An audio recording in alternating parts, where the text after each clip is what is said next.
What's become the conventional wisdom that the NRA is... Conventional wisdom, let's stop buying guns? No, the conventional wisdom that the NRA is driven solely by the gun industry's interests, that it's simply carrying water for makers and marketers of guns, is in fact not true.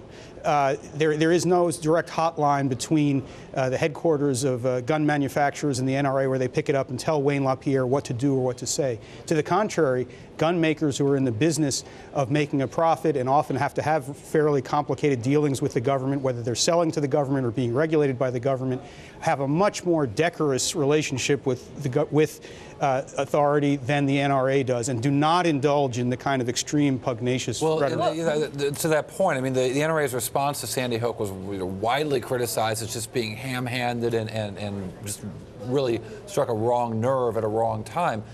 Are the gun makers just more nuanced? Because they clearly want to sell as many guns to as many people as they can. Yeah, it's not really a question of nuance. It's a question of having parallel interests but not identical interests.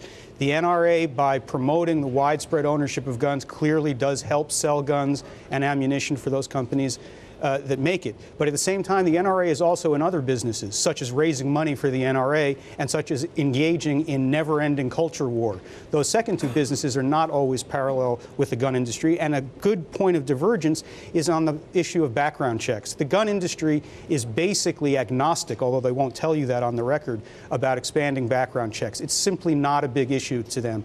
It is verboten to the NRA, and that's one terrific illustration of where there actually is separation. What do you mean that the never-ending culture war is completely different? I would think that they would be tied in together. Well, if your business is perpetuating the health and wealth of the organization called the NRA, then what you want is never-ending conflict. What you want is there to be constant turmoil, because that's what causes people to make contributions to your organization. That's what yields you power in Washington. If your business is, marketing ammunition, that's not necessarily the same goal. But don't you need to raise a ton of money if you are in fact embroiled in conflict? If they had less conflict, wouldn't they need to raise less money?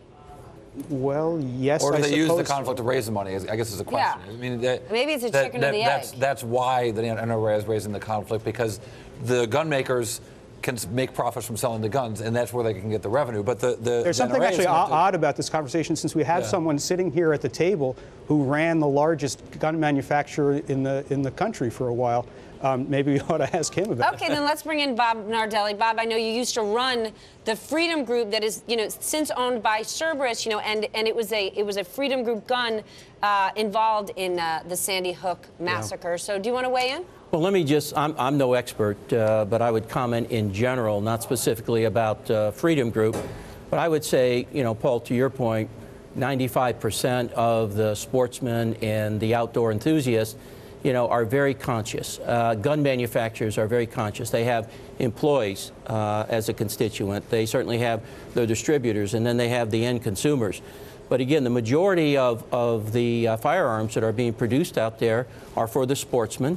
I know many of the manufacturers are intimately involved with the government in providing weapons that help defend our country in a very positive way. And my experience with the military is they've been very supportive of the quality and the reliability and dependability, when they're out there putting their lives on the line for us. Right. But my point only is, I think you've just described the industry in a way that the industry would be quite happy to be described, and that's a very, very different tone and a very different approach than one would hear if Wayne LaPierre were sitting there.